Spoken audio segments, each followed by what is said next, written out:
அப்போ எல்லாம் ஏற்றிட்டு ஏறும்போது கால் கொஞ்சம் ஸ்லிப் ஆயிடுச்சு போல். அப்புறம் சர்ச்சில் உள்ள அருண் தம்பி தான் கையை பிடிச்சி தூக்கி இருக்கிறாங்க. ஆண்டவர் பெரிய காரியங்களை செய்தார். கர்த்தருக்கே மகிமை உண்டாவதாக. இயேசுவுக்கே மகிமை. ஆமென். ஹல்லேலூயா, ஹல்லேலூயா. கர்த்தர் நல்லவர். அவரை நம்புகிற பிள்ளைகளை ஒரு நாளும் அவர் கைவிட மாட்டார். எப்படியாவது கை கொடுத்து தூக்குவார். யாரை கொண்டாவது கரம் கொடுத்து தூக்குவார். ஆமென். நாம் துதி ஆராதனைக்காக கடந்து செல்ல போகிறோம். வழக்கமாகவே நம்முடைய வியாழக்கிழமை ஆராதனைகள் தவறாமல் நடக்கும். இந்த செயின் பிரேயருக்கு நீங்கள் டைம் எடுத்து வாங்க. அதில் நிறைய நன்மைகளை கர்த்தர் செய்திருக்கிறார். தொடர்ந்து நாம் துதி ஆராதனைக்காக கடந்து செல்வோம். நம்மத்தில் இருக்கிற அருமையான மகன் டேவிட்சன் யேசுகுமார் துதி ஆராதனை எடுப்பாங்க.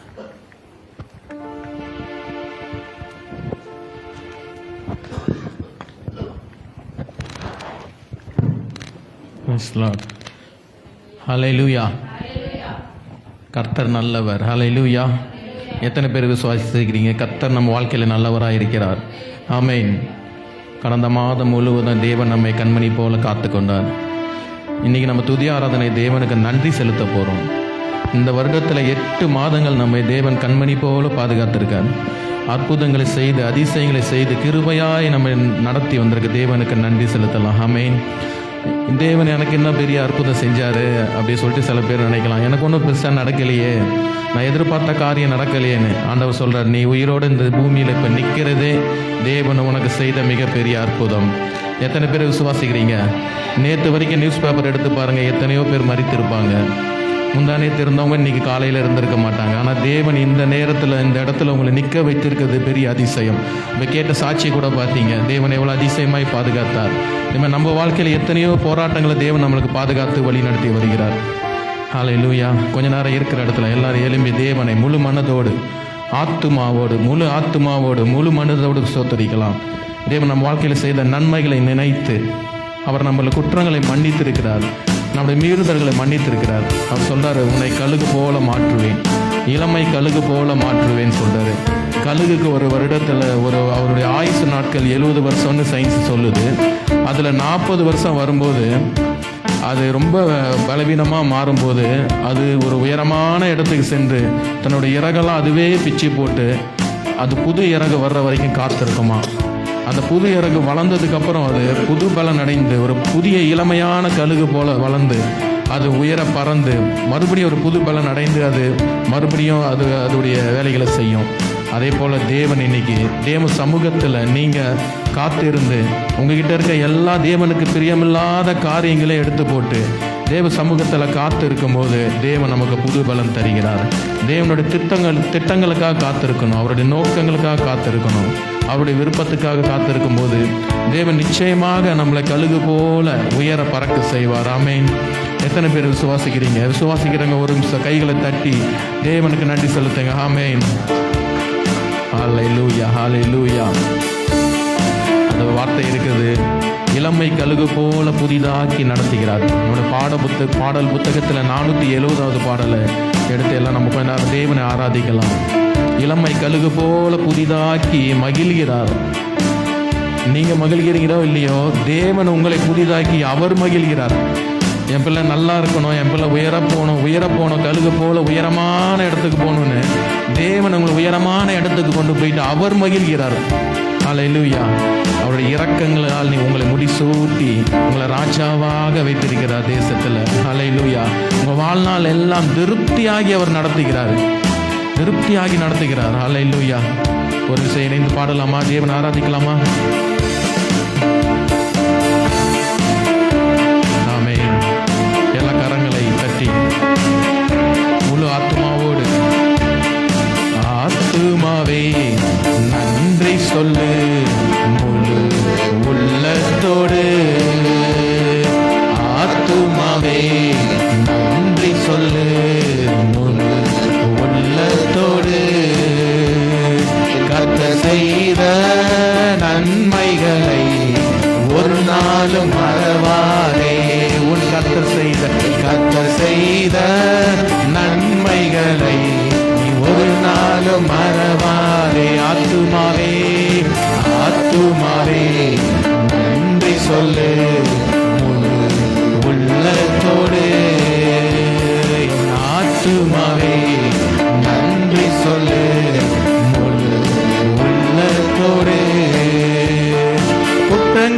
மன்னித்தாரே, நோய்களை நீக்கினாரே, குற்றங்களை மன்னித்தாரே, நோய்களை நீக்கினாரே, படுகொலியில் இருந்து மீட்டாரே, ஜீவனை மீட்டாரே, படுகொலியில் இருந்து மீட்டாரே, ஜீவனை மீட்டார். ஜீவன் தந்த தேவனை நோக்கி கர்த்தர் செய்த நன்மைகளை ஒரு நாளும் மறவாதே. உன் கர்த்தர் செய்த நன்மைகளை ஒரு நாளும் மறவாதே. ஆத்துமாவே நன்றி சொல்லு முழு உள்ளத்தோடே, ஆத்துமாவே நன்றி சொல்லு முழு உள்ளத்தோடே. கிருபை இரக்கங்களா மணிமூடி சூட்டுகிறார். கிருபை இரக்கங்களா மணிமூடி சூட்டுகிறார். திருப்தியாக்கி நடத்துகிற தேவன். நன்மைகளால் திருப்தியாக்குகிறார். என் வாழ்நாளெல்லாம் நன்மைகளால் திருப்தியாக்குகிறார். என் கர்த்தர் செய்த நன்மைகளை ஒரு நாளும் மறக்காதீங்க. என் கர்த்தர் செய்த நன்மைகளை ஒரு நாளும் மறவார். என் கர்த்தர் செய்த நன்மைகளை ஒரு நாளும் மறவாதே. என் கர்த்தர் செய்த நன்மைகளை ஒரு நாளும் மறவாதே. ஆத்துமாவே நன்றி சொல்லு முழு உள்ளத்தோடே. என் ஆத்துமாவே நன்றி சொல்லு முழு உள்ளத்தோடே. இளமை கழுகு போல புதிதாக்கி மகிழ்கின்றார். உன் இளமை கழுகு போல புதிதாக்கி மகிழ்கின்றார். ஓடினாலும் நடந்தாலும் குறைவதில்லை. ஓடினாலும் நடந்தாலும் குறைவதில்லை. என் கர்த்தர் செய்த நன்மைகளை ஒரு நாளும் மறவாதே.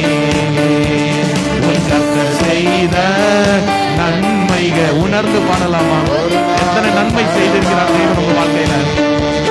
என் கர்த்தர் செய்த நன்மைகளை ஒரு நாளும் மறவாதே. என் கர்த்தர் செய்த நன்மைகளை ஒரு நாளும் மறவாதே. ஹல்லேலூயா, ஹல்லேலூயா. இங்க இருந்து பக்கத்துல இருக்க பல்லாவரத்துக்கு போயிட்டு நடந்து வர்றதுக்குள்ள எத்தனை பேர் சொல்லுவீங்க, எனக்கு காலே வலிக்கல, நான் ஈஸியா போயிட்டு ஓடி வந்துட்டேன் அப்படி சொல்லுவீங்களா யாராவது? இங்க இருந்து ஒரு 2 தெரு போயிட்டு தேவனுக்கு ஸ்தோத்திரம் செய்வதே அவருடைய சித்தம். நாமே கர்த்தருடைய சித்தம் என்ன என் வாழ்க்கையில் அப்படின்னு நீங்க நினைச்சீங்கன்னா எல்லா நிலைமையிலும் தேவனுக்கு ஸ்தோத்திரம் செய்தது. 1 தெசலோனிக்கேயர்ல சொல்லியிருக்கு, எல்லாவற்றிலும் ஸ்தோத்திரம் செய்யுங்கள். அப்போ நல்லா இருக்கும்போது மட்டும் ஸ்தோத்திரம் செய்யணும்னு அர்த்தம் இல்லை. நீங்கள் கஷ்டப்படும் போதும், நீங்கள் கண்ணீர் சிந்தும் போதும், உங்களுக்கு காரியம் வாய்க்காத போது கூட நீங்கள் கர்த்தருக்கு ஸ்தோத்திரம் சொல்லும்போது அவருடைய சித்தம் உங்கள் வாழ்க்கையில் நடக்கும். ஹல்லேலூயா. நீங்கள் நினைத்த காரியத்தில் தேவன் உங்களுக்கு ஜெயம் தர வல்லவராக இருக்கிறார். அவருடைய சித்தத்தை நீங்கள் செய்யும்போது, அவருடைய விருப்பத்தை நீங்கள் நிறைவேற்றும் போது, இந்த உலகத்துக்கு ஏற்ற ஒத்த வேஷம் தெரியாமல் தேவனுக்கு பிரியமானதை செய்யும் போது நிச்சயமாய் கர்த்தர் உங்களை கழுகு போல பலப்படுத்துவார். இளமை கழுகு போல, அது சாதா கழுகு இல்லை, இளமை கழுகாம். இளமை கழுகு போல உங்களை ஒரு வாலிபரா தேவன் மாற்றுவார். ஆமென். மறுபடியும் ஒரு விஷயம் அந்த லாஸ்ட் லைனை பாடலாம். முழு மனதோடு உணர்ந்து தேவன் என்னை பலப்படுத்துவார் அந்த விசுவாசத்தோடு, தேவன் எனக்காக பெரிய காரியம் செய்வார் அந்த விசுவாசத்தோடு, நான் பலன் அடைகிறேன் என்ற விசுவாசத்தோடு இந்த லைனை பாடலாமே. இளமை கழுகு போல புதிதாகி மகிழ்கின்றார், என் இளமை கழுகு போல புதிதாகி மகிழ்கின்றார். ஓடினாலும் நடந்தாலும் குறைவதில்லை, நான் ஓடினாலும் நடந்தாலும் குறைவதில்லை. கர்த்தர் செய்த நன்மைகளை ஒரு நாளும் மறவாதே. மறக்காதீங்க தேவன் செய்த நன்மையை. ஆமென் ஆமென். ஒரு நாளும் மறவாதே. என் கர்த்தர் செய்த நன்மைகளை ஒரு நாளும் மறவாதே. உணர்ந்து பாடுவோமா? என் கர்த்தர் செய்த, உள்ளத்தின் ஆழத்தில் இருந்து பாடுவோமா? ஒரு நாளும் மறவாதே. உள்ளத்தை பார்த்து சொல்லுங்க. கர்த்தர் செய்த, உங்க ஆத்மாவை பார்த்து சொல்லுங்க. ஒரு நாளும் மறவாதே. என் கர்த்தர் செய்த நன்மைகளை ஒரு நாளும் மறவாதே. என் கர்த்தர் செய்த நன்மைகளை ஒரு நாளும் மறவாதே. ஆமென். ஹல்லேலூயா ஹல்லேலூயா ஹல்லேலூயா. தன்னை நன்மை செய்கிற தேவன் உங்களை நேசிக்கிறதுனால உங்களுக்கு நன்மை செய்கிறார். உங்க மீது அன்பு வைத்ததுனால உங்களுக்கு நன்மை செய்கிறார். எத்தனையோ பேருக்கு கிடைக்காத ஸ்லாக்கியம் தேவன் உங்களுக்கு கொடுத்திருக்கிறார். ஹல்லேலூயா ஹல்லேலூயா. அவர் எவ்வளவு அன்பு வைத்து உங்களுக்காக ஜீவனை கொடுத்திருக்கிறார். இந்த நேரத்தில் கூட தேவன் உங்களை உள்ளங்கையில் வரைந்து உங்களுடைய ஒவ்வொரு செயல்களையும் பார்த்து கொண்டே இருக்கிறார். தேவனுக்காக நீங்க காத்திருக்கிறத பார்த்து கொண்டிருக்கிறார். தேவன் மீது அன்பு வைத்து நீங்க செய்கிற ஒவ்வொரு காரியங்களையும் மற்றவர்கள் பார்க்காம இருக்கலாம், ஆனால் தேவன் பார்த்து கொண்டே இருக்கிறார். நிச்சயமாக அவர் உங்களுக்கு பதில் செய்வார். ஹல்லேலூயா. இவ்வளவு அன்பு உள்ள தேவனை நாம நேசிக்கணும்ல, தேவன் நமக்காக ஜீவனை தந்திருக்கார், ரத்தத்தை சிந்திருக்கிறார். நம்ம அவர் மீது அன்பு வைக்கணும். இந்த உலகத்திலே நான் உண்மைதான் நேசிக்கிறேன் அப்பா நம்ம பாட போறோம். நான் உம்மை நேசிக்கிறேன் தகப்பனே, என்ன வந்தாலும் நான் பின்னோக்க மாட்டேன். ஹல்லேலூயா. இந்த கற்பனைகளை நேசிக்கிறேன், நீர் கொடுத்த வார்த்தைகளை நேசிக்கிறேன். கர்த்தரை நேசிக்கிறது என்றது அவர் கொடுத்த வேதத்தில் கொடுக்கிற வார்த்தைகளையும் அவர் நம்ம கொடுத்திருக்க கற்பனைகளையும் நேசித்து அதன்படி செயல்படுவதே தேவனை நேசிப்பதற்கு சமமாக இருக்கிறது. ஆமென். ஹல்லேலூயா. அவர் கற்பனையை நேசிக்கும் போது அவர் நம்மை உயிர்ப்பிக்கிறார். செத்து போன நம்ம சரீரத்தை உயிர்ப்பிக்கிறார். செத்து போன நம்ம ஆவிக்குரிய வாழ்க்கையை உயிர்ப்பிக்கிறார். அவருடைய கற்பனை, அவருடைய வார்த்தை நம்மளை உயிர்ப்பிக்கும். விசுவாசிக்கிறீங்களா? இயேசுவை பார்த்து சொல்லலாமா? அப்பா, நான் உண்மை நேசிக்கிறேன் அப்பா. என்ன இடர் வந்தாலும், என்ன துன்பம் வந்தாலும், என் வாழ்க்கை தோல்வியிலே போனாலும், எனக்கு லாபமா இருந்ததெல்லாம் நஷ்டமாய் போனாலும் நான் உண்மை நேசிக்கிறேன் அப்பா.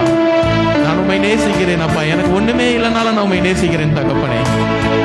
ஹல்லேலூயா. நீர் எனக்கு ஜீவன் தந்திருக்கீங்களே, நீர் எங்களுக்கு ரட்சிப்பு தந்திருக்கீங்களா, அதுக்காக நான் உண்மை நேசிக்கிறேன் தகப்பனே. இந்த உலக பொருள் எனக்கு வேணாம் தகப்பனே, உடைய ரட்சிப்பு எங்களுக்கு போதும். என்று விசுவாசிக்கிறவங்க இந்த நேரத்தில் ஒரு மனதா சேர்ந்து உண்மையே நேசிக்கிறேன் தகப்பனே, நான் உண்மையே நேசிக்கிறேன் என்று தேவனை ஒரு நிமிஷம் நம்ம ஆராதிக்கலாமா? ஹல்லேலூயா.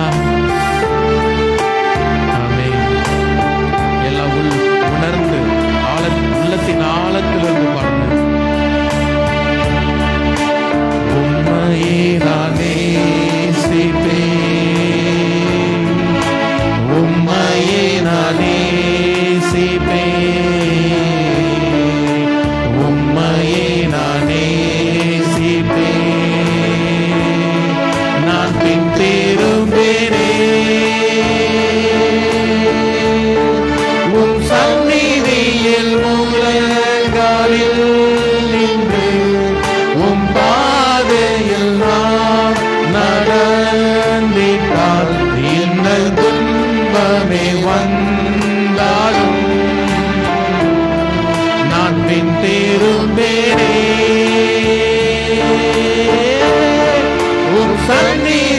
சந்நிதியில் முழங்காலில் நின்று உம் பாதையில் நான்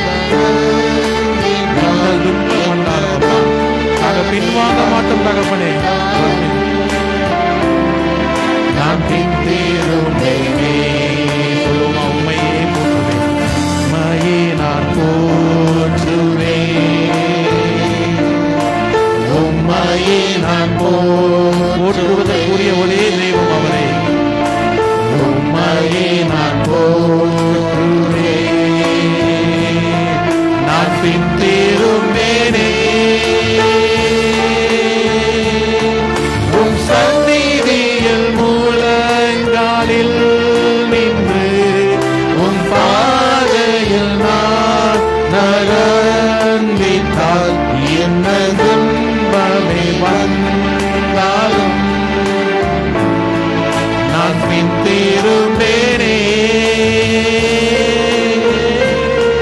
உம் சந்நிதியில் முழங்காலில் நின்று உம் பாதையில் நான் நடந்திட்டால் என்ன துன்பமே வந்தாலும் நான் பின்தேறுவேனே. உம்மையே ஆராதிப்பேன் தகப்பனே, உம்மையே ஆராதிப்பேன், உம்மையே நான் ஆராதிப்பேன், உம்மையே நான் ஆராதிப்பேன், உம்மையே நான் ஆராதிப்பேன், நான் பின்தேறுவேனே உம் சந்நிதியில் முழங்காலில் நின்று உம் பாதையில் நான் நடந்திட்டால் இன்னல் துன்பமே வந்தாலும் நான் பின்தேறுவேனே உம் சந்நிதியில் முழங்காலில் நின்று உம் பாதையில் நான் நடந்திட்டால் இன்னல் துன்பமே வந்தாலும் நான் பின்தேறுவேனே. உம்மையே நான் நேசிப்பேன். ஒரு முறை பாடலாமா? உம்மையே நான் நேசிப்பேன். உங்களை தான் நேசிக்கிறோம் தகப்பனே. உம்மையே நான் என்ன நடந்தாலும் உம்மையே நேசிப்பேன் தகப்பனே. உம்மை யார் கைவிட்டாலும் உம்மையே நேசிப்பேன் தகப்பனே.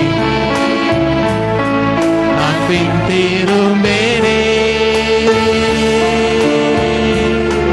உம் சந்நிதியில் முழங்காலில் நின்று உம் பாதையில் நான் நடந்திட்டால் இன்னல் துன்பமே வந்தாலும் நான் பின்தேறுவேனே, நான் பின்தேறுவேனே, நான் பின்தேறுவேனே. அல்லேலூயா. என்ன துன்பம் வந்தாலும், என்ன நெருக்கம் வந்தாலும், என்ன பிரச்சனைகள் நமக்கு முன்னாடி வந்தாலும் கர்த்தரை விட்டு பின்வாங்காதீங்க. தேவ சமூகத்தில் முழங்காலிடுங்க. தேவன் உங்களை பலப்படுத்துவார். என்ன வியாதி வந்தாலும் தேவ சமூகத்தில் முழங்காலிடுங்க. தேவன் உங்களை பலப்படுத்துவார். அல்லேலூயா. நாம் நேசிக்க, நாம் துதிக்க, நாம் ஆராதிக்க, நாம் போற்ற எல்லாத்துக்கும் உரிய ஒரே தேவன் அந்த கர்த்தராகிய இயேசு கிறிஸ்து மாத்திரமே. எல்லா துதியும், எல்லா கனமும், எல்லா புகழும் இயேசு ஒருவருக்கே உரியதாய் மாறுவதாக. ஆமென். இயேசு ஒருவருக்கே உரியது. இயேசு ஒருவரே அதற்கு அனைத்திற்கும் பாத்திரர். அல்லேலூயா. நன்றி தகப்பனே, நன்றி தகப்பனே. அப்பா, இந்த அருமையான நேரத்தில் எம்மை ஆராதிக்க நீர் தந்த கிருபைக்காக நன்றி தகப்பனே. அப்பா, இந்த நேரத்தில் எங்களோடு இணைந்து ஆராதித்த ஒவ்வொருவரையும் ஆசீர்வதிங்க தகப்பனே. அப்பா, ஒவ்வொருவரையும் ஆண்டவரே நீர் புதிய இளமையுள்ள கழுகு போல மாற்ற போறதுக்காய் நன்றி தகப்பனே. அவங்க வாழ்க்கையில நீங்க உயரமான இடங்களுக்கு அவங்களை நீங்க ஆண்டவரே கொண்டு செல்ல போறதுக்காக நன்றி தகப்பனே. யாரும் கிட்ட நெருங்க முடியாத அளவுக்கு உயரமான இடங்கள்ல ஆண்டவரே உடைய பிள்ளைகளை வைத்து நீர் ஆசீர்வதிக்க போறதுக்காக நன்றி தகப்பனே. அப்பா நீரே எங்களுடைய ராஜா தகப்பனே. அப்பா நீரே எங்களை பலப்படுத்துகிற தேவன் தகப்பனே. நீரே எங்களை ஆளுகை செய்கிற தேவன். அப்பா மீதியான நேரம் முழுவதும் நீர் ஆளுகை செய்யுங்க தகப்பனே. அப்பா எங்களோட வார்த்தைகள் மூலமாய் பேசுங்க தகப்பனே. அப்பா உடைய பிரசன்னம் இந்த இடத்துல நிரம்பி இருக்கட்டும் தகப்பனே. நீர் இந்த இடத்துல ஆளுகை செய்யுங்க தகப்பனே. இயேசு கிறிஸ்துவின் மூலம் ஜெபிக்கிறோம் எங்கள் ஜீவனுள்ள நல்ல தகப்பனே. ஆமென், ஆமென், ஆமென்.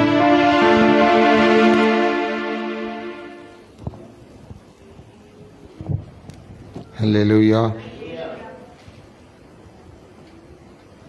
வானோர், பூதலத்தோர், பூமியின் கீழானோர் யாவருடைய முழங்கால்களும் முடங்கும்படியான சர்வ வல்லமை படைத்த ஆண்டவராகிய இயேசுக்குரிய சப்ஜெக்ட். தானியேல் தீர்க்கதரிசி ஒரு நாள் தேவதூதன் ஒரு இடத்திற்கு அழைத்து செல்கிறான். அந்த இடத்திற்கு போனோன்னு தானியேலுடைய நிலைமையே கொஞ்சம் வித்தியாசமாக என்ன செய்கிறது, மாறுகிறது. எல்லாரும் தானியேல் தீர்க்கதரிசியின் புஸ்தகத்தை எடுத்து வைத்துக் கொள்ளுங்கள். வேத புஸ்தகம் இல்லாதவங்களுக்கு வேத புஸ்தகம் முன்னாடி இருக்கும், வாங்கிடலாம். எல்லாரும் எடுத்துக்கிடுங்க. தானியேல் தீர்க்கதரிசியின் புஸ்தகம் 10ஆம் அதிகாரம் 8ஆம் வசனத்தை ஒருவர் வாசி. நான் தனித்து விடப்பட்டு அந்த பெரிய தரிசனத்தை கண்டேன். என் பலனெல்லாம் போயிற்று, என் உருவம் மாறி வாடி போயிற்று, திடனற்று போனேன்.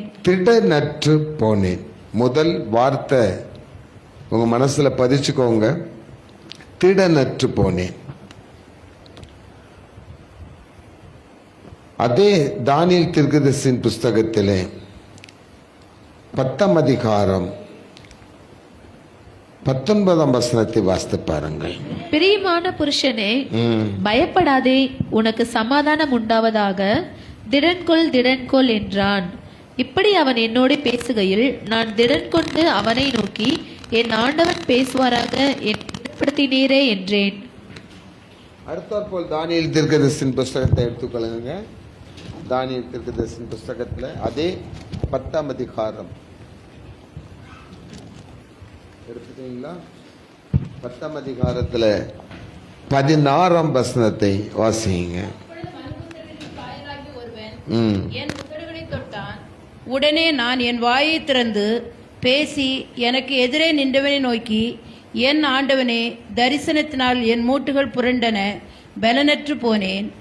15ஆம் வசனத்தை வாசிங்க. அவன் இந்த வார்த்தைகளை என்னோடு சொல்லுகையில் நான் தலைகவிழ்ந்து தரையை நோக்கி பேச்சற்று போனேன். அடுத்தாற்போல ஒரு வசனம் சொல்லுகிறது பாருங்க. தானியேல் தீர்க்கதரிசியின் புஸ்தகத்தில் முகங்குப்புற விழுந்தேன் என்று ஒரு வசனம் இருக்கிறது. தானியேல் தீர்க்கதரிசியின் புஸ்தகம் 10ஆம் அதிகாரம் 9ஆம் வசனம். அவருடைய வார்த்தைகளின் சத்தத்தை கேட்டேன். அவருடைய வார்த்தைகளின் சத்தத்தை நான் கேட்கும்போது நான் முகம் கவிழ்ந்து நித்திரை போய் தரையிலே முகங்குப்புற விழுந்து கிடந்தேன். அல்லேலூயா, அல்லேலூயா. தானியேல் தீர்க்கதரிசி முழு அபிஷேகத்தில் நிறைந்திருக்கும் போது தேவனால் அந்த தூதன் கொண்டு வரப்பட்டு இந்த தேவனுடைய ஆவிக்குள்ளான பிறகு அவனுடைய நிலைமை அப்படி என்ன செய்தது, இருந்தது. திடனற்ற நிலைமையில் அவன் இருந்தான், பலனற்ற நிலைமையில் அவன் இருந்தான், பேச்சற்ற நிலைமையில் அவன் இருந்தான். முகங்குப்புற என்ன செய்தானாம், விழுந்து கிடந்தான். இந்த நாளும் ஆவிக்குரிய சப்ஜெக்ட். இந்த வாழ்க்கை, இந்த ஆவிக்குரிய இந்த பரிசுத்தமான வாழ்க்கையை நான் பெற்றுக்கொள்வதற்கு பெரிய பாக்கியம் செஞ்சிருக்கணும். ஆனால் இந்த வார்த்தைகள் எல்லாம் இப்ப நம்முடைய வாழ்க்கையில என்ன செய்கிறது, இருக்கிறது. அப்போ இந்த மாசம் ஆண்டவர் நமக்கு ஒரு வாக்குத்தத்தம் கொடுக்கிறார் பாருங்க. தானியேல் தீர்க்கதரிசியின் புஸ்தகம் 9ஆம் அதிகாரம் 11ஆம் வசனத்தை எடுத்தவங்க வாசித்து பாருங்க. தானியேல் 9:11.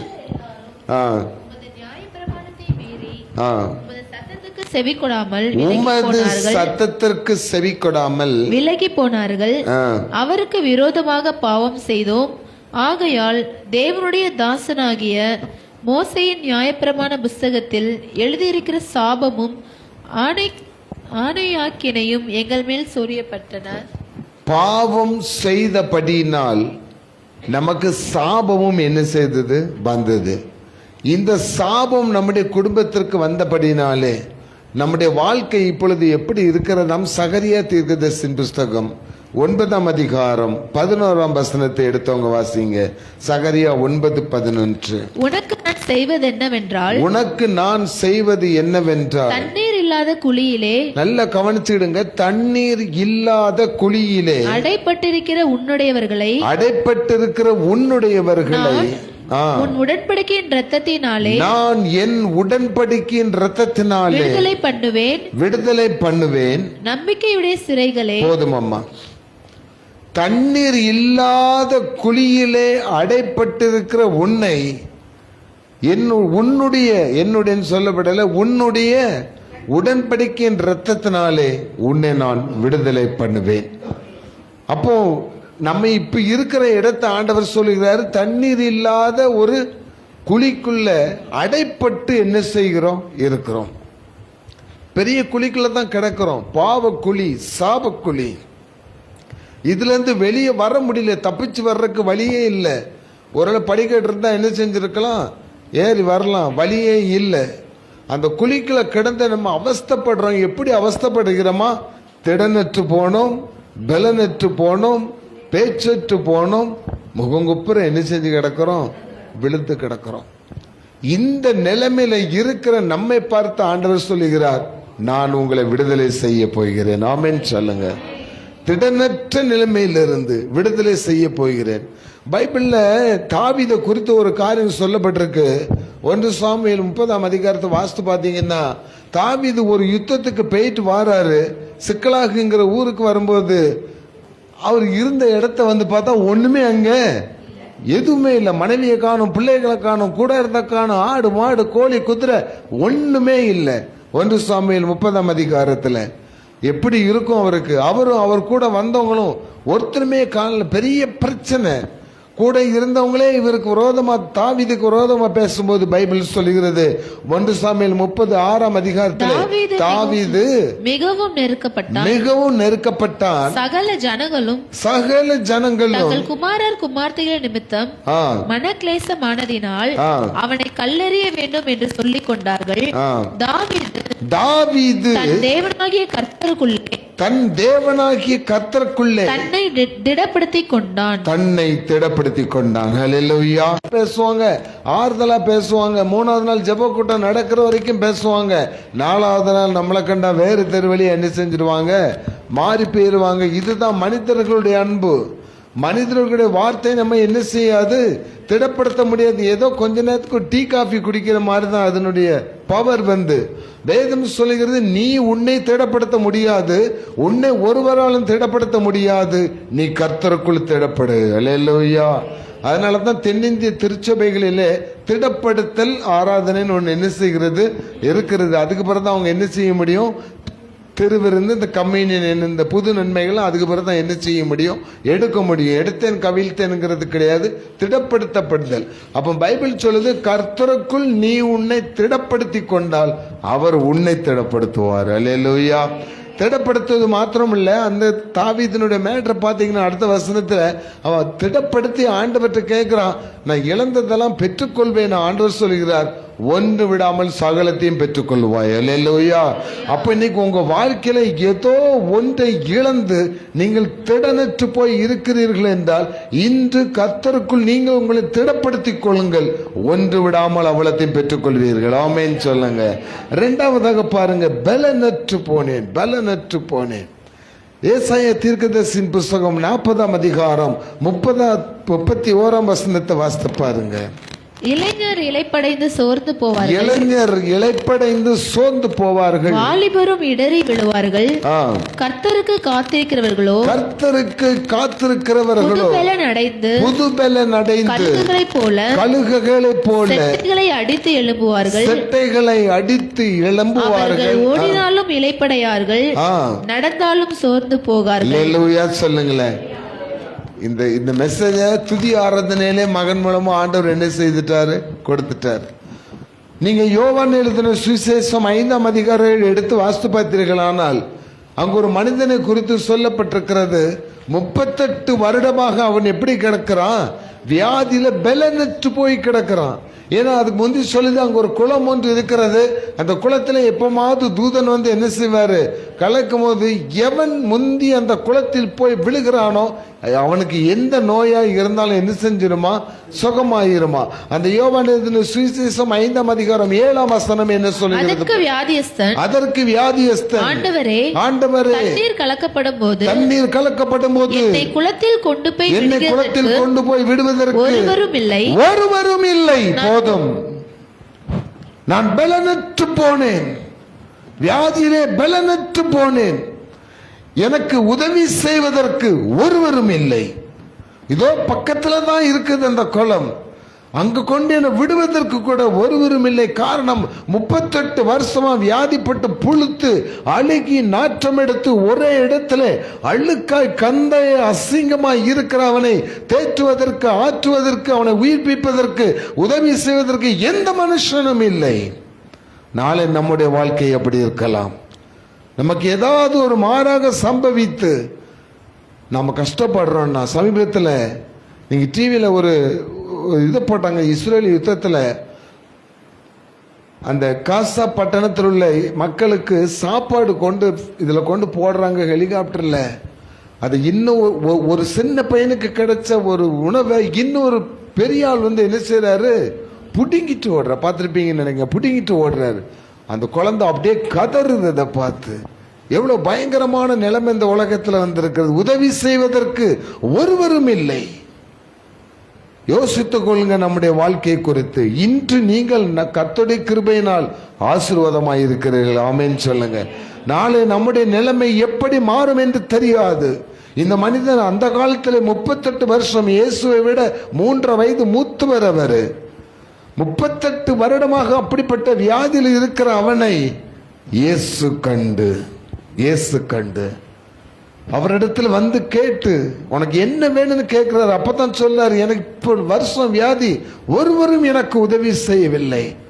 ஆண்டவர் அந்த மனிதனை தொட்டு சுகத்தை கொடுத்து பலன் கொடுத்தார். அல்லேலூயா. 29ஆம் சங்கீதம் 11ஆம் வசனத்தை வாசித்து பாருங்கள்.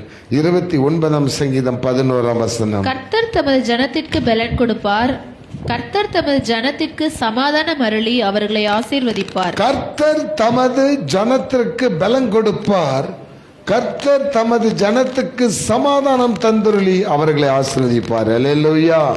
சகரியாவில கூட ஒரு வார்த்தை சொல்லுகிறது, 12ஆம் அதிகாரம் கடைசி வசனமா இருக்கும், இல்லாட்டி 14 கடைசியா இருக்கும். கடைசி வசனம் வாசித்து பாருங்க. சகரியா தீர்க்கதரிசியின் புஸ்தகம், கர்த்தர் உங்களுக்கு பலன் கொடுக்கிறவர் என்ற வசனம் இருக்கு பாருங்க. சகரியா தீர்க்கதரிசியின் புஸ்தகம் எடுத்துட்டீங்களா? வாசிங்க.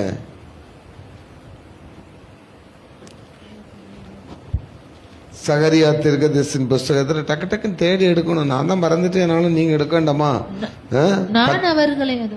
10ஆம் அதிகாரம் 12ஆம் வசனம்.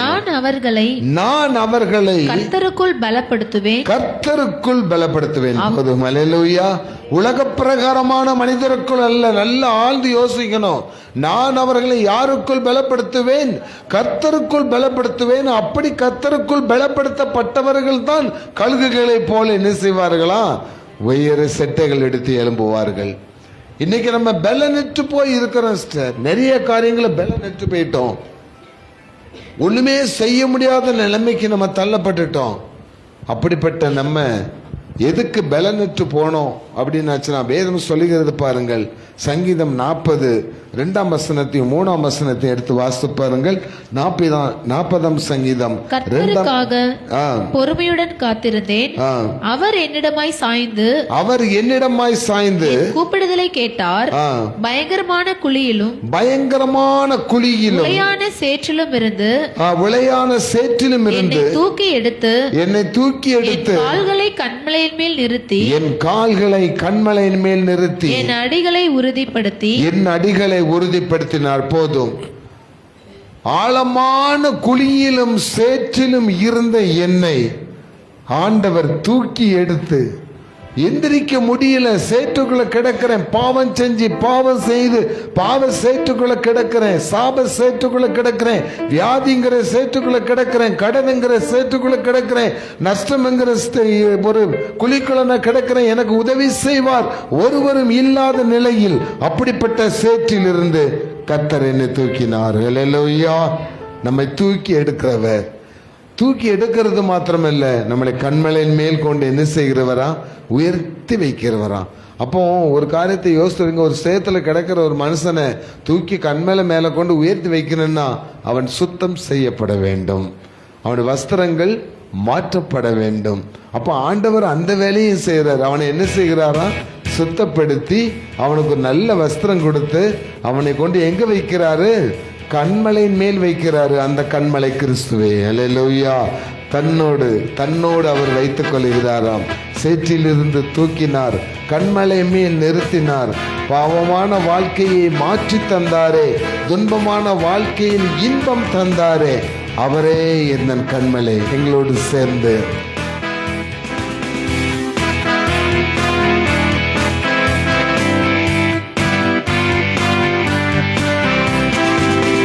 சேற்றிலிருந்து தூக்கினார், கண்மலை மேல் நிறுத்தினார். சேற்றிலிருந்து தூக்கினார், கண்மலை மேல் நிறுத்தினார். பாவமான வாழ்க்கையை மாற்றி தந்தாரே, துன்பமான வாழ்க்கையில் இன்பம் தந்தாரே. பாவமான வாழ்க்கையை மாற்றி தந்தாரே, துன்பமான வாழ்க்கையில் இன்பம் தந்தாரே. அவர் எங்கள் கண்மலை, அவர் எங்கள் கண்மலை, அவர் எங்கள் கண்மலையானார். அவர் எங்கள் கண்மலை, அவர் எங்கள் கண்மலை, அவர் எங்கள் கண்மலையானார். இருந்து தூக்கினார், கண்மலை மேல் நிறுத்தினார். சேற்றிலிருந்து தூக்கினார், கண்மலை மேல் நிறுத்தினார். ஹல்லேலூயா. மூன்றாவதாக தானியேலின் தீர்க்கதரிசியின் புஸ்தகம் 10ஆம் அதிகாரம் 15ஆம் வசனம். அவன் இந்த வார்த்தைகளை என்னோட சொல்லுகையில் நான் தலை கவிழ்ந்து தரையை நோக்கி பேச்சற்று போனேன். அவர் இந்த வார்த்தைகளை என்னிடத்தில் சொன்ன போது பேசிக்கிட்டு இருந்த என் பேச்சு கூட நின்று போச்சான். லூக்கா எழுதின விசேஷம் 1ஆம் அதிகாரம் 19ஆம் வசனத்தையும் 20ஆம் வசனத்தையும் வாசித்து பாருங்கள். தேவதூதன் அவனுக்கு பிரதியுத்தரமாக, சகரியாவுக்கு பிரதியுத்தரமாக, நான் தேவ சன்னிதானத்தில் காபிரியேல் என்பவன் உன்னோட பேசவும் உனக்கு இந்த நற்செய்தியை அறிவிக்கவும் உனக்கு ஒரு நற்செய்தியை அறிவிப்பதற்காக வந்தேன். இதோ தகுந்த காலத்திலே நிறைவேற போகிற வார்த்தைகளை நீ விசுவாசியாதபடியினால், என் வார்த்தைகளை நீ விசுவாசியாதபடியினால், இவைகள் சம்பவிக்கும் நாள் மட்டும், அந்த சம்பவம் உன் வாழ்க்கையில நடக்கும் வரைக்கும் நீ பேசக்கூடாமல் ஊமையாகி விடுவாய். நமக்கு தெரியும் சகரியா எலிசபெத் ரொம்ப காலமா 70 வயசாயிட்டு அவங்களுக்கு குழந்தை இல்லை. ஆனாலும் அவங்க தேவனுடைய சந்நிதியில கேட்டுக்கிட்டே இருக்கிறாங்க. அந்த சத்தத்திற்கு தேவன் பதில் கொடுத்து ஒரு நல்ல செய்தியை காபிரியேல் தூதன் மூலமாக கொண்டு வந்து சொல்கிறார். என்ன சொல்லுகிறார்? உன் மனைவியாகிய எலிசபெத் ஒரு குமாரனை என்ன செய்ய போகிறாள்? பெற்றுக்கொள்ள போகிறார். ஒரு அல்லேலூயா சொல்லுங்களேன். அவளுக்கு நீ என்ன பெயர் வைக்கணும்? யோவான் என்று பெயர் வைக்கணும் அப்படின்னு சொல்லி யார்கிட்ட சொல்லிட்டு போயிட்டாரு? சகரியாட்ட சொல்லிட்டு போயிட்டாரு. நல்ல செய்தி. இது நல்ல செய்தியா துர்செய்தியா? நம்முடைய குடும்பங்களுக்கு நல்ல செய்தின்னு சொல்றாங்க, ஒரு அல்லையா சொல்லுங்க. அப்ப அந்த நல்ல செய்தியை வந்த அந்த செய்தியை கூட அந்த சகரியாவில் என்ன செய்ய முடியல? விசுவாசிக்க முடியல.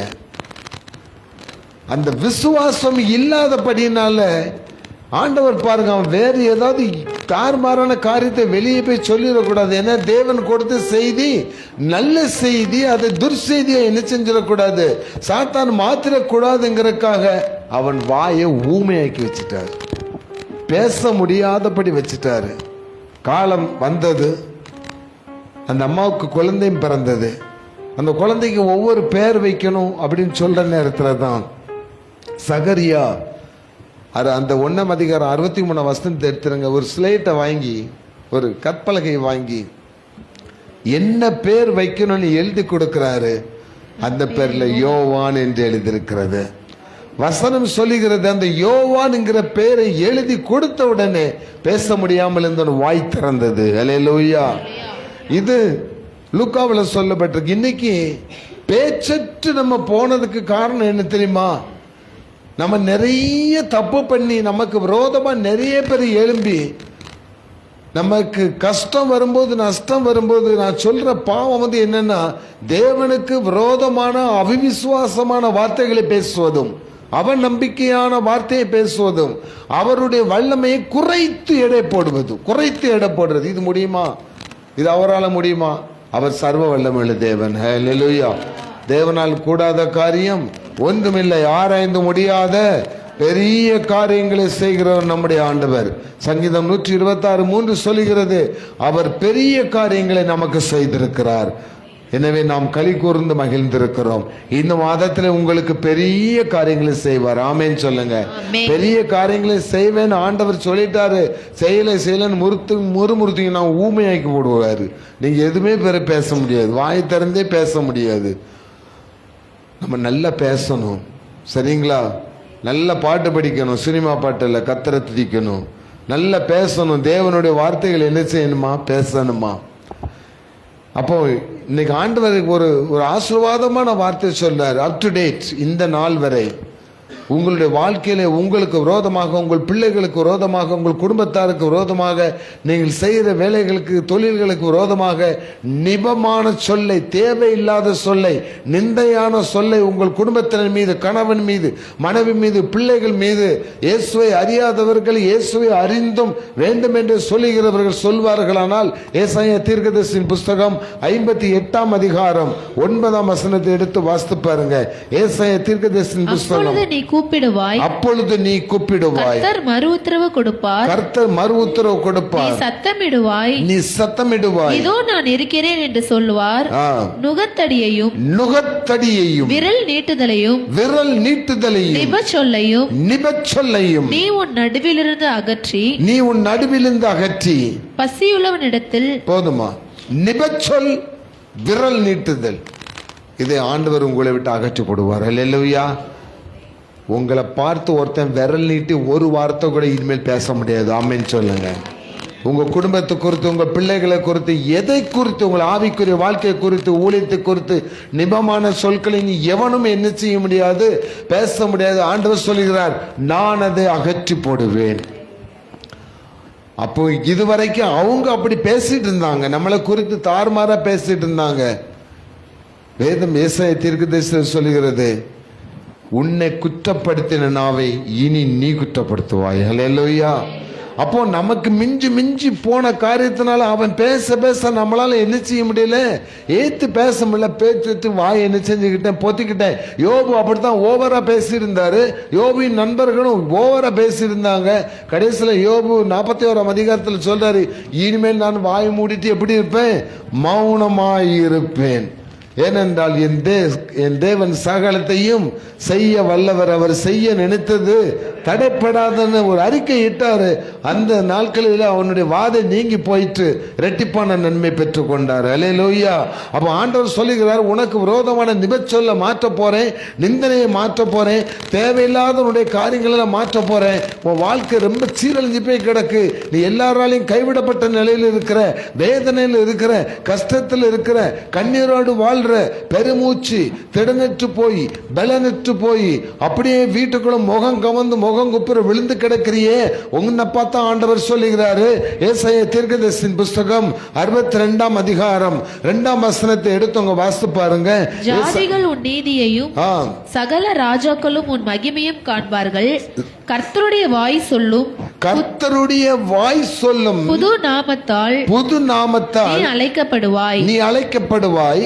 நீ கர்த்தருடைய கையில் அலங்காரமான கிரீடமும் உன் தேவனுடைய கரத்தில் ராஜ முடியுமாய் இருப்பாய். அடுத்த வசனம், நீ இனி கைவிடப்பட்டவள் எனப்படாமல் நீ இனி கைவிடப்பட்டவள் என்று எண்ணப்படாமலும் உன் தேசம் இனி பாலான தேசம் என்று வழங்கப்படாமலும் நீ எப்சிபா என்றும் தேசம் பியூலா என்றும் சொல்லப்படும். கர்த்தர் உன்மேல் பிரியமாய் இருக்கிறார். அப்படிப்பட்ட வார்த்தைகளை உங்களை குறித்து, உங்கள் குடும்பத்தை குறித்து, பிள்ளைகளை குறித்து யாரும் என்ன செய்ய முடியாது. எல்லாம் இனி அது செயல்பட ஆரம்பிக்கும். முடக்கங்கள் எல்லாம் அகற்றப்படும். ஆண்டவர் சொல்கிறார், இனி நீ கைவிடப்பட்டவள் அல்ல, நீ கைவிடப்பட்டவன் அல்ல, நீ பியூலா என்றும்.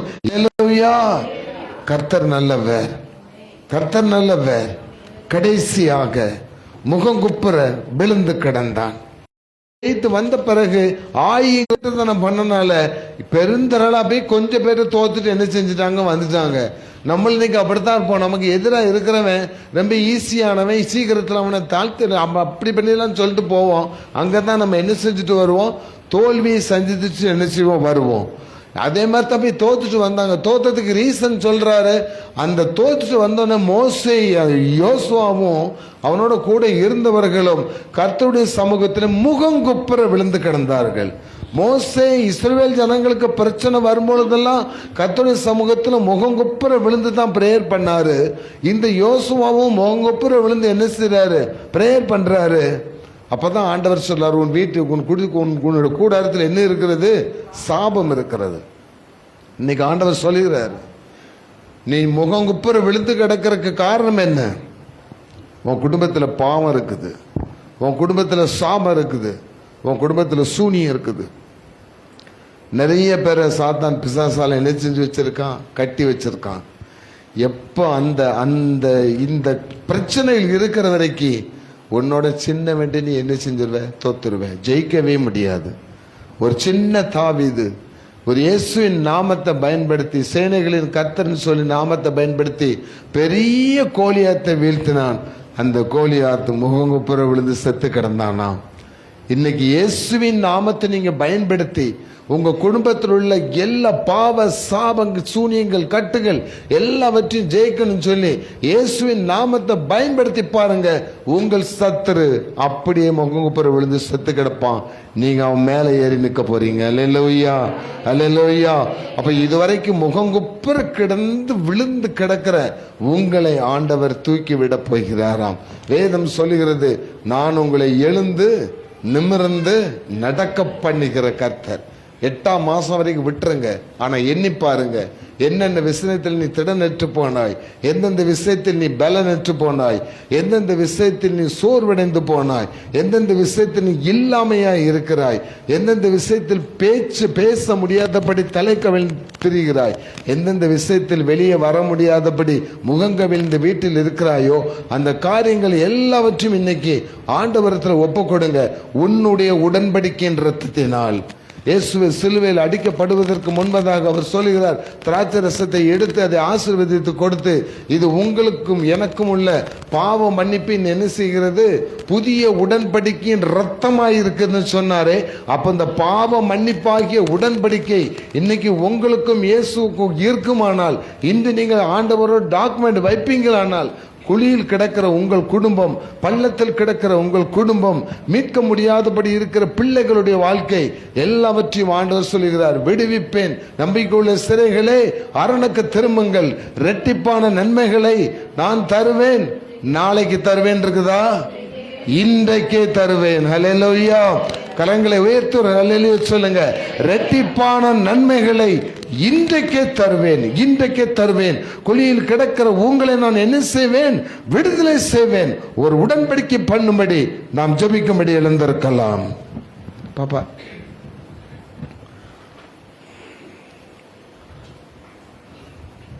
இன்னைக்கு நீங்க எந்த நிலையில இருந்தாலும், திடனற்ற நிலையில், பலனற்ற நிலையில், பேச்சற்ற நிலையில், முகங்கொப்பர விழுந்து கிடக்கிற நிலைமையில் நீங்கள் இருக்கலாம்.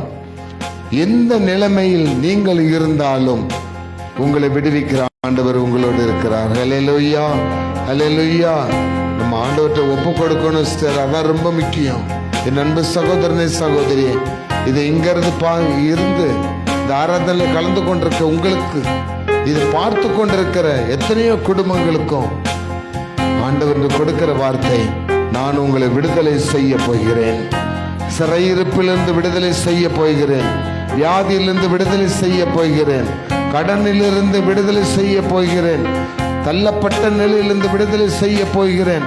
தடை செய்யப்பட்ட காரியங்களிலிருந்து விடுதலை செய்ய போகிறேன். உன் ஆசீர்வாதத்துக்கு எந்தெந்த காரியங்கள் எல்லாம் இருந்து அந்தந்த காரியங்களில் தடை செய்யப்பட்டாயோ அந்த தடைகளில் இருந்து உன்னை விடுவிக்க போகிறேன். இன்று நாம் தியானித்த காரியங்களிலே எதில் நீ பிடிபட்டிருந்தாலும் நீ அதிலிருந்து விடுதலையாக போகிறாய். ஆண்டவர்கிட்ட ஒப்பு கொடுப்போமா?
ஜெபிப்பதற்கு முன்பதாக அந்த குழந்தை பிறந்த நாள் ஞாயிற்றுக்கிழமையா முன்னாடி கொண்டாங்க. எம்மிட்ட கொடுத்துடுங்க.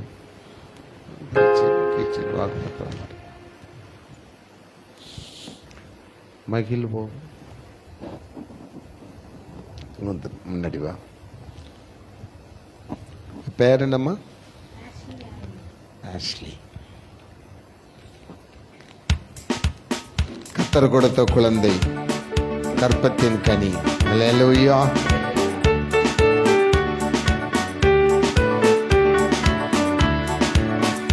சின்னஞ்சிறு வயதில் என்னை கோரி போவிட்டார், தூரம் போயினும் கண்டு கொண்டார். சின்னஞ்சிறு வயதில் என்னை கோரி போவிட்டார், தூரம் போயினும் கண்டு கொண்டார். தமது ஜீவனை எனக்கும் அளித்து ஜீவன் பெற்றுக்கொள் என்றுரைத்தார். தமது ஜீவனை எனக்கும் அளித்து ஜீவன் பெற்றுக்கொள் என்றுரைத்தார். ஆனந்தமே பரமானந்தமே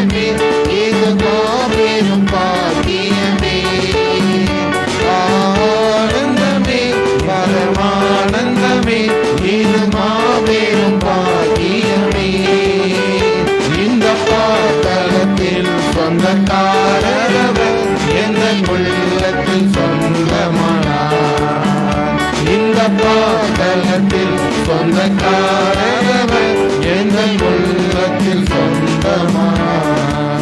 ஜெபம் செய்வோம். ஆண்டவரே, அருமையான ஆண்ட்ரூ எமிமா இவர்களுக்கு கர்த்தர் கொடுத்த இந்த மூத்த குழந்தைக்காக நாங்கள் நன்றி செலுத்துகிறோம்.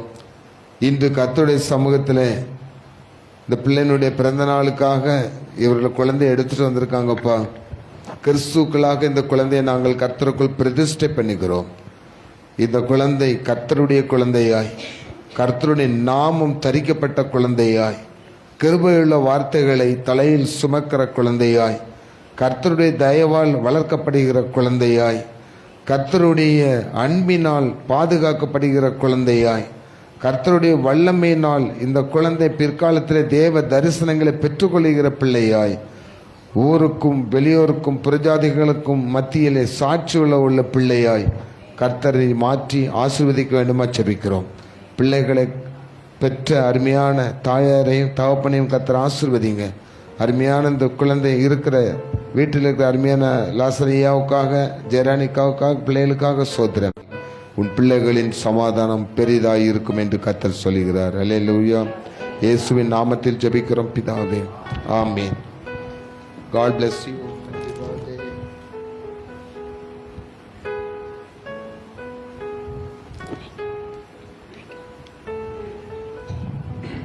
ஜெபம் பண்ண கடவோம்.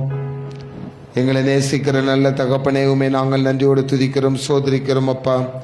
அருமையான இந்த வாக்குத்தத்த ஆராதனை தேவன் எங்களுக்கு கொடுத்திருக்கிற வார்த்தையின்படி பள்ளத்திலே குழியிலே தள்ளப்பட்டு விடுதலையாக முடியாமல் பல்வேறு சூழ்நிலைகளில் சிக்கிக்கொண்டு கண்ணீரோடு வாழ்ந்து கொண்டு இன்னைக்கு இந்த இடத்திற்கு வந்திருக்கிற உங்களையும் உங்கள் குடும்பத்தாரையும் நான் விடுதலை பண்ணுவேன். இரட்டிப்பான நன்மைகளை உங்களுக்கு தருவேன். நம்பிக்கையுடைய சிறைகளே, நீங்கள் கர்த்தருடைய அரணுக்கு திரும்புங்கள், இன்றே திரும்புங்கள். இன்றைக்குள்ளாக நாம் ஜெபித்த முக்கியமான காரியங்களில் தேவன் தமக்கு சித்தமான காரியங்களை நிறைவேற்றி உங்கள் குடும்பத்திலே மகிழ்ச்சியும் சந்தோஷமும் பெருகும்படி செய்வார். கர்த்தர் உங்களை ஆசீர்வதிக்கட்டும். இயேசுவின் நாமத்தில் ஜெபிக்கிறோம் நல்ல பிதாவே, ஆமீன், ஆமீன். நம்முடைய கர்த்தராகிய இயேசு கிறிஸ்துனுடைய கிருபையும் பிதாவாகிய தேவனுடைய அன்பும் சகல பரிசுத்தவான்களுடைய ஐக்கியமும் இப்பொழுதும் எப்பொழுதும் சதா காலங்களிலும் உங்களோடு இருப்பதாக. ஆமீன். எல்லாரும் சேர்ந்து சொல்லுவோமா? என் ஆத்மாவே கர்த்தரை சோத்ரி, என் முழு உள்ளமே பரிசுத்த நாமத்தை சோத்ரி. என் ஆத்மாவே கர்த்தரை சோத்ரி, கர்த்தர் செய்த சகல உபகாரங்களை மறவாதே. ஆமீன், ஆமீன், ஆமீன்.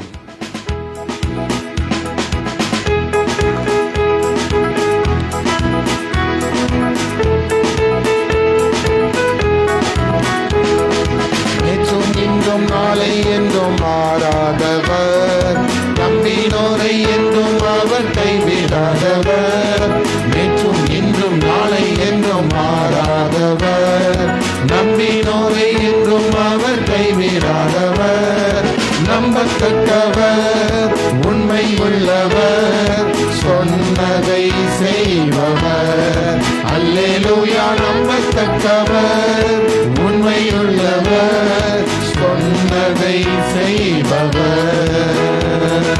பொய் சொல்ல அவர் மனிதனல்ல, மனம் மாற மனு புத்திரனல்ல. பொய் சொல்ல அவர் மனிதனல்ல, மனம் மாற மனு புத்திரனல்ல. நம்பத்தக்கவர், உண்மை உள்ளவர், சொன்னதை செய்பவர். அல்லேலூயா. நம்பத்தக்கவர், உண்மை உள்ளவர், சொன்னதை செய்பவர். என்றும் இன்றும் நாளை என்றும் மாறாதவர், நம்பினோரை என்றும் அவர் கைவிடாதவர். என்றும் இன்றும் நாளை என்றும் மாறாதவர், நம்பினோரை என்றும் அவர் கைவிடாதவர். நம்பத்தக்கவர், உண்மை உள்ளவர், சொன்னதை செய்பவர். அல்லேலூயா. நம்பத்தக்கவர், உண்மை உள்ளவர், சொன்னதை செய்பவர். அல்லேலூயா, அல்லேலூயா. கர்த்தர் உங்களை எல்லாரும் ஆசீர்வதிப்பாராக. ஆமென்.